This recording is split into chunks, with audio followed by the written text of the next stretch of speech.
Hello, and welcome back to Meeting in the Flesh, Part 7, I believe, doing Naya's route. It has been a very, very long minute since I last played this game. It's been a long time since I've played any game that was not a Spooktober Jam game.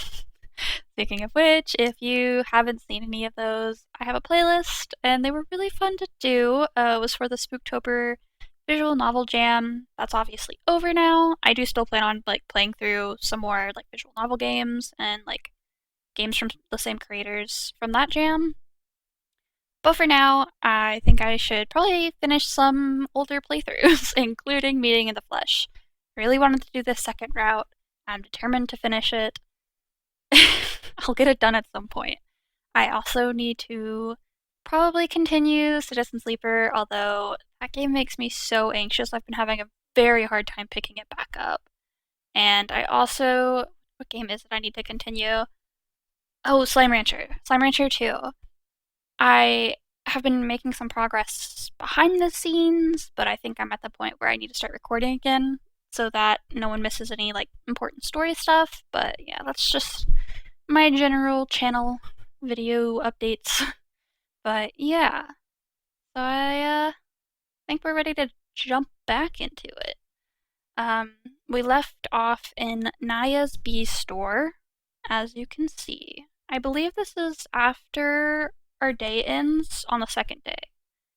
And he told us to come by after work. I think it's the day of the eclipse. I could be wrong, though. Actually, the eclipse is probably the next day. Okay, trying to refresh my memory. I've never seen Naya's store so empty before. The atmosphere feels completely different now that it's just the two of us in here. Much more peaceful. That doesn't sound peaceful. Naya's let most of the bees out from their cages to roam, now that the floor is empty and there's less danger of them getting squished or trampled by customers. It's a pleasure seeing them bumble about. Some cuddle together in a corner dozing, others wander about, chittering at each other and exploring familiar territory. A pair near the entrance are fighting, clumsily swiping at each other with their legs and making angry buzzy noises. Naya coolly separates the arguing pair, tucking one under a tentacle each as he passes by. They calm down quickly. Bill, I feel so different here after closing time. I state what must be obvious, but Naya still humors me with a nod.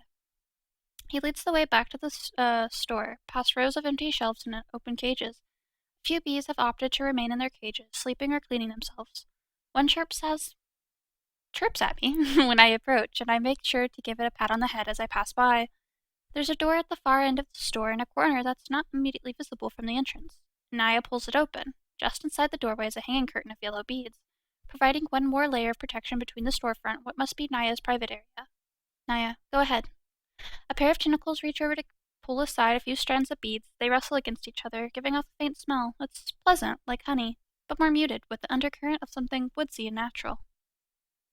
Naya, they're made of beeswax. Naya must have noticed me looking at them curiously, because he gives a quiet explanation as he shifts a strand of beads over his tentacle. The smell is a little more mellow than honey, helps me calm down after a long day. They're great. Indeed, the little hallway past the doorway feels calming to walk down. The air still feels warm, but without the intensity of the storefront. The lights are dimmer, the air less saturine sweet, and the bustle of the streets outside feels further away. A small stairwell branches off to the right, but Naya gestures me past it, towards an open doorway at the end of the hall. And as I step through the open doorway, I can't help pausing and blinking. Naya's private quarters aren't quite what I imagined. Definitely a pleasant surprise. Oh, that's nice! I like that. Oh. You didn't see that. Go ahead and take a seat.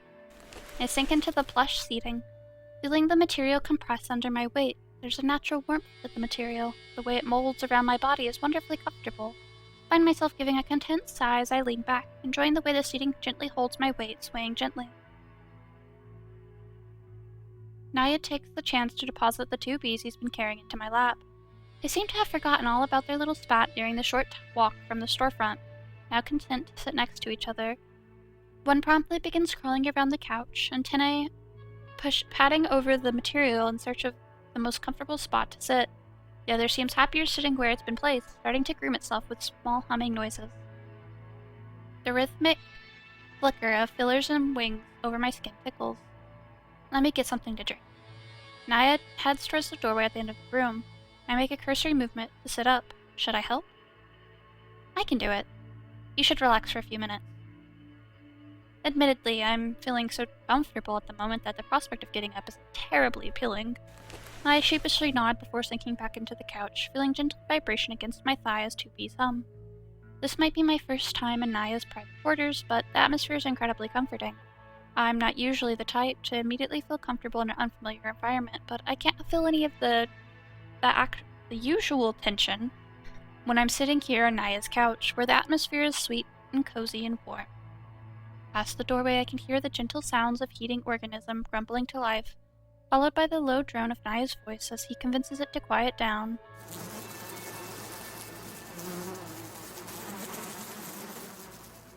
The wandering bee threatens to slide off the couch in search of something, so I absently pull it close, nestling its fluffy body against my own. The bee buzzes only briefly in protest before seeming to settle down. The one in my lap, too, has fallen into a steady rhythm of grooming itself, and the tickle of its antennae brushing against my stomach now and again is comforting, in a weird way. Feels nice. The smell of honey from somewhere very close that pulls me back to consciousness. I open my eyes to the sight of Nyargh settling himself in a chair across from me. Sorry, didn't mean to fall asleep. Oh. That's fine. My voice comes out groggier than I expected, and I can feel my cheeks heat up as I sit and rub my face. The bee that I'd been cuddling buzzes in complaint at the fact that I dare to move, but it quiets down once I've settled into position. Don't worry about it. You looked exhausted. It must have been a long day for you.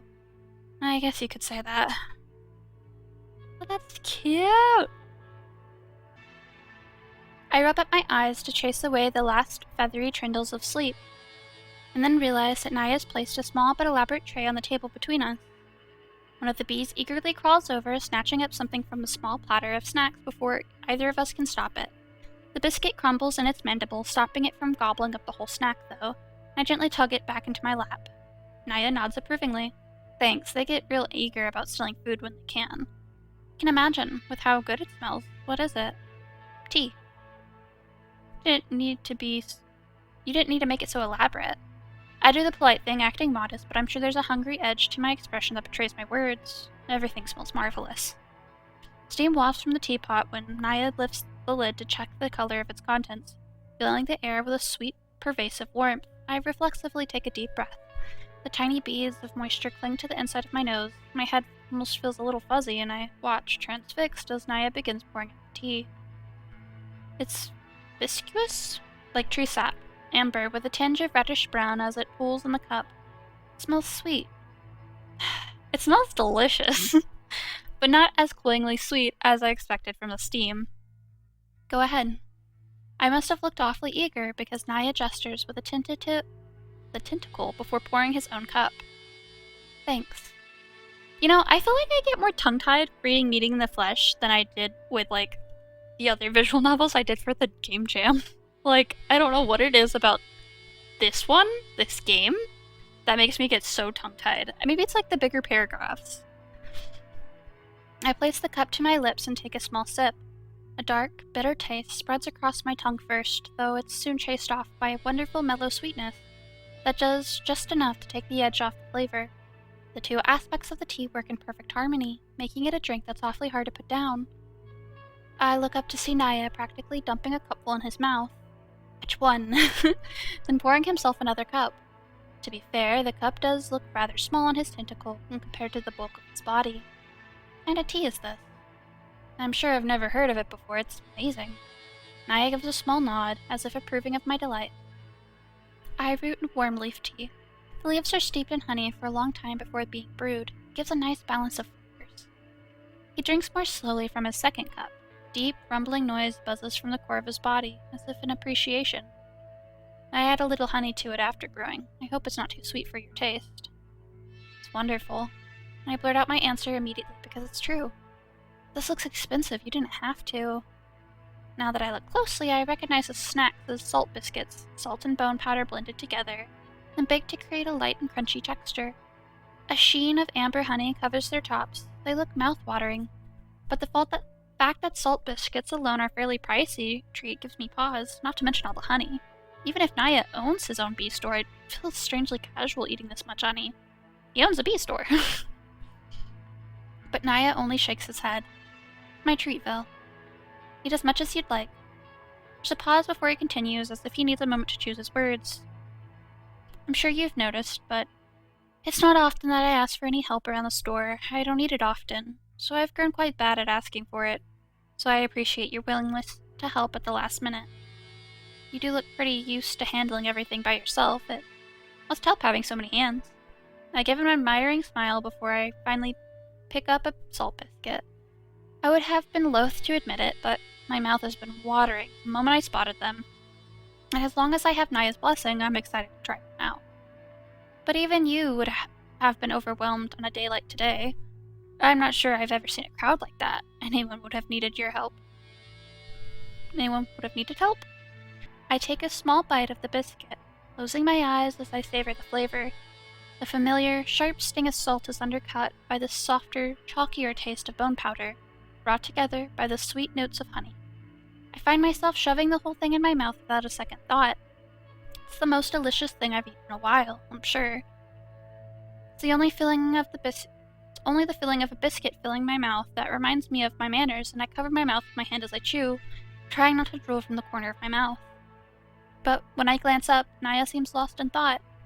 His various mouths closed or slightly open, his tentacles holding his teacup aloft before him but not moving. I'm halfway to surreptitiously reaching for a second biscuit when Naya suddenly speaks up. I was surprised. I didn't expect that many people. Really? I start to pull my hand back, but Naya picks up the biscuit and hands it to me in my stead. I feel a little flustered and try to assuage my gluttonous guilt by giving a few tiny crumbs of the biscuit to the bees, shuffling curiously around me. Naya's told me that bees shouldn't eat too much salt, but tiny pieces as a treat are permissible. The bees chitter in delight, eagerly crunching on their treats. I expected a crowd since the eclipse is coming up, but I didn't expect it to be that big, especially with my reputation. It takes me a moment to figure out what he means. Oh, you mean those people who gossip about you? Naya nods, finally moving his teacup and pouring its content in one of his upper mouths. The tongue emerges afterwards to lick his lips, one of his other mouths smacking its lips in satisfaction. He moves to pour himself a third cup as he speaks. I don't address it, but I know what people say about me, and I figured it would keep people away from the store. But that didn't seem to be the case, so I was caught off guard by how many people came by today. I take my time with my second biscuit, chewing slowly. After overhearing the gossipers so many times, I can easily recall what they said amongst themselves. Something about Naya actually sucking the energy out of people. I have to fight the urge to roll my eyes even now. Instead, I focus on considering what to say. I chew, swallow, then take a sip of tea as I organize my thoughts. I don't believe those rumors. People who gossip are just inconsiderate jerks. People are too quick to gossip about things they don't know. People are too quick to gossip? I don't think it's right to gossip in the first place, and I don't believe any of those rumors. I rearranged the words in my head once more, considering them carefully. I think people are just too quick to gossip about things they don't understand. It's not right of them to spread rumors like that, but I also think it's not really worth paying attention to. Especially since I don't think anyone would believe rumors like that. Naya purses his lips in seeming thought for a moment before giving a small nod. It's quite a level-headed assessment. I'm not sure if it's meant as a compliment or not, and a twinge of unease prickles my spine. Well, that's not to say you're wrong to be frustrated or feel annoyed. I think that's perfectly justified. I've never been in your position, not even close to anything like it, so I can't pretend to understand how you feel. But I just meant I doubt those people are even thinking very hard about what they're saying, or they wouldn't be spreading such ridiculous rumors. I don't think they mean you any ill, especially if they're still at your store considering buying things from you.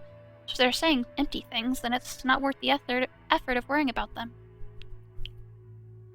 It's sort of beneath you in a way. Bill. I must have been a little flustered because those words spilled out before I could stop them. Naya's interruption is gentle but firm, and it makes me halt in my tracks. I understand what you mean. Thank you. Oof. I must show on my face that I'm not entirely sure if those things are warranted, but he continues patiently. I think you're correct on all fronts.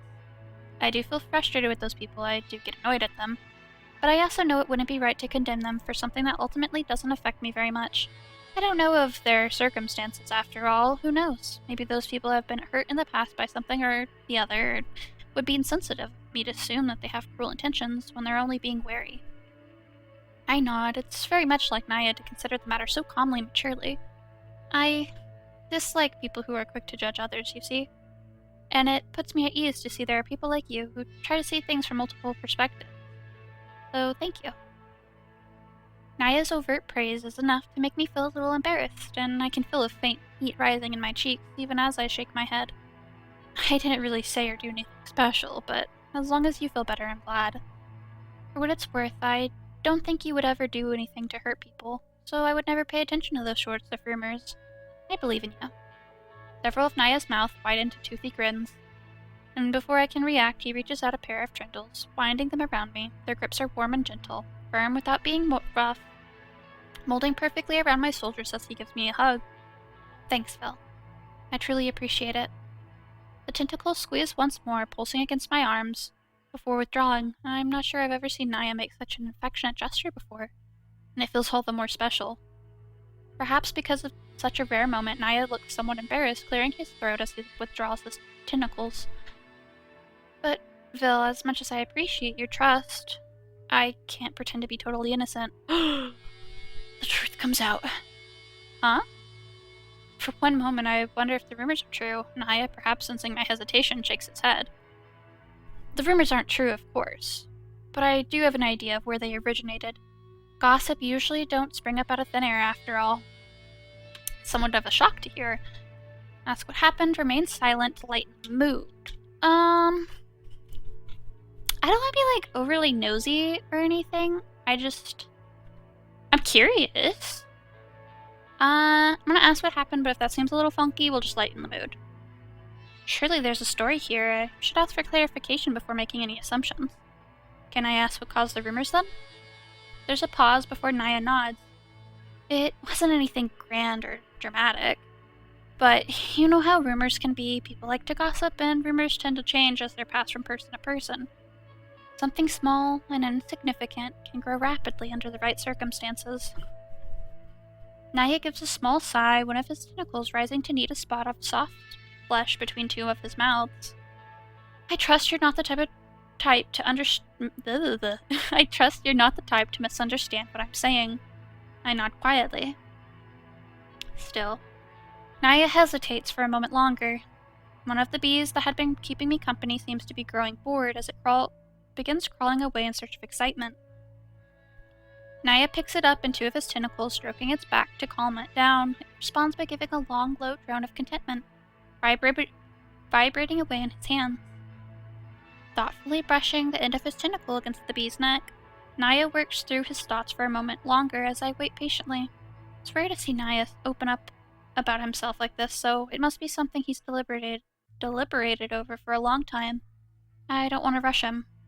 I dislike the taste of salt. Oh. Okay. My first thought is that it? Yeah, me too. Do you find that anticlimactic? A little, I guess. Naya's voice is quiet and calm, his hand continuing to stroke the bee's back as if to keep himself anchored. No, it's not that. I guess I did expect something a little bigger if it was the start of all those rumors about you. After all, the rumors are a little nasty, and your reason seems pretty innocuous. But if I think about it, I guess it makes sense that people might fixate on it. Because we all need salt to live. Without salt, we wouldn't be able to sustain itself. Even the hardiest individuals I know wouldn't be able to last more than 2 weeks without at least a little salt, whether it's from a block of salt or an indirect source. So, for someone to actively dislike salt would be quite strange, like someone who actively dislikes breathing.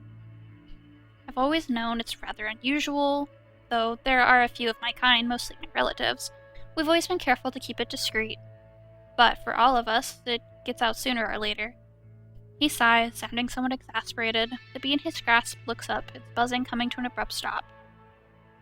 Thanks to it, Naya realizes he's stopped his petting of the bee and promptly resumes. Only then, the bee settles back down, spoiled and content. Trying not to be distracted from the topic on hand, I sit forward. Can I ask how people found out? It would be fairly obvious if anyone were to see me eating.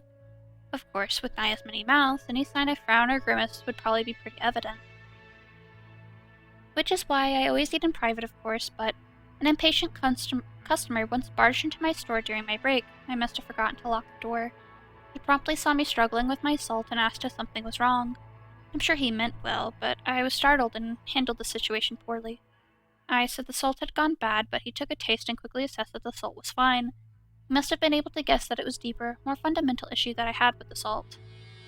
Rumor of it spread quickly afterward. I know him, he's not a malicious person, but secrets can rarely remain secrets for long. He must have blurted it out to someone as something interesting he'd recently found out. He sighs again, but this time he remembers to keep petting the bee, continues to vibrate, perfectly oblivious to its master's exasperations. I, however, can't claim to be so ignorant, so I deliberate over how to respond. Condemn the person who spread the rumor, ask how he feels, sympathize. I mean, I'd probably either sympathize or ask how he feels. I don't think there's much of a solution other than either ignoring people or teaching them to be more tolerant. I don't know. I don't think he'd want to condemn the person, because he says he knows it wasn't malicious. I guess sympathize. First and foremost, I want to sympathize with his plight. Sorry, that must have been really tough. Disliking salt is such a small and harmless thing, but I guess once it became a rumor, it grew out of control. Naya gives a small, quiet grunt. Lips pressed together thinly, he seems to ruminate over his thoughts for a long moment before he gives a subtle nod. It wasn't a good situation, I will admit. But it wasn't devastating either. It's something I could take into stride and move on from. I also know that the rumor is just a rumor. Not everyone believes it. And it helps that there are people like you who steadfastly ignore the rumors and believe in me. I am always grateful for your thoughtfulness, Bill, though I've probably been bad at expressing it. Thank you. I feel oddly flustered, feeling my cheeks warm as I shake my head. I didn't do anything that deserves thanks. It's just that you're a good friend, and I trust you, and I care about how you feel. Almost imperceptibly, Naya smiles, the flesh around his mouth crinkling subtly as his lips quirk. Silence hangs in the air for a moment before Naya looks up out the window. The skies are almost completely dark outside, save the flickering pinpoints of light from other homes nearby. It's growing quite late, now that I think about it. I might have kept you a bit long. Sorry it was mostly me talking about myself. You don't have anything to apologize for. I hurry to respond even as I start getting to my feet. I'm really glad I got to know you better. You're kind to say that to someone so boring. You're not boring at all, Naya. I mean it. Naya gives a short laugh. It's a louder noise than I expected, and both bees are alerted by it, hopping to the floor and starting to bumble around in circles. You really are interesting, Phil. I'm glad to have you as a friend.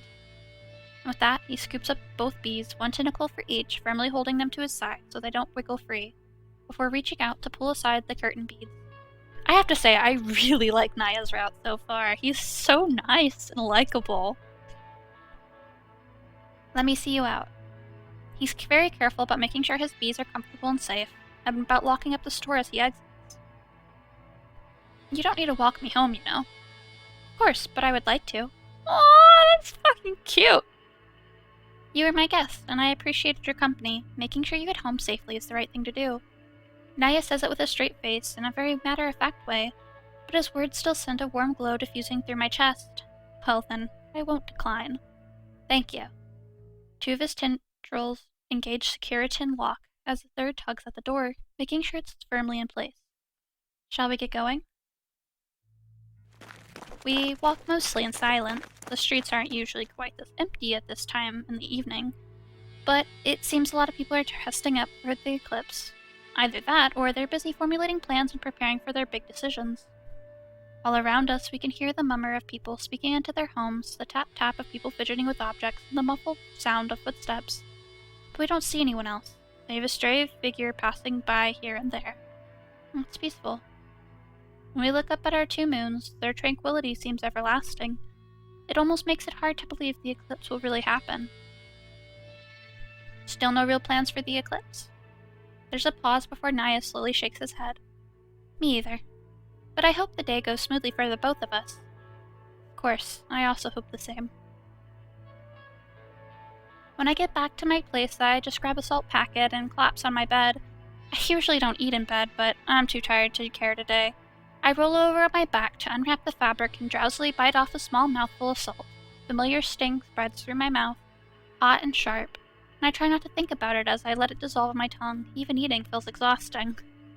I turn my head to glance towards my window. Past the closed curtains, I can see the sliver of the night sky, two moons lazily traversing that dark expanse. Though I bring the salt to my mouth for a second bite, I find that I just can't be bothered. I'll eat in the morning.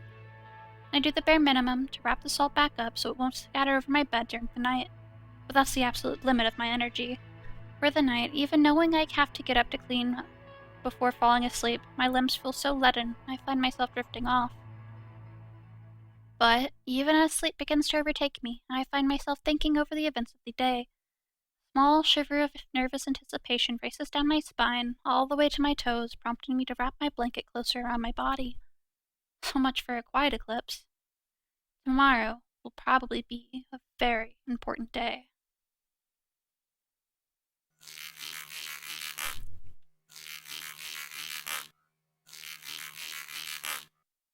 And that's where we're going to be ending today's video.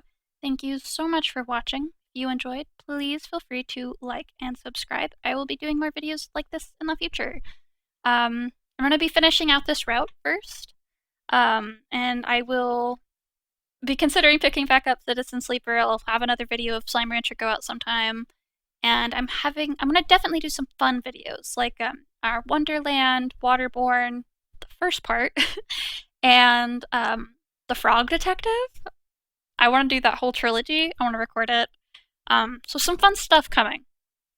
Also, side note, if you want to ever suggest any games for me to play, feel free to either message me on Twitter or comment down below. I would love suggestions. Anyways, I hope you will consider joining me in the next video. Thank you. Bye!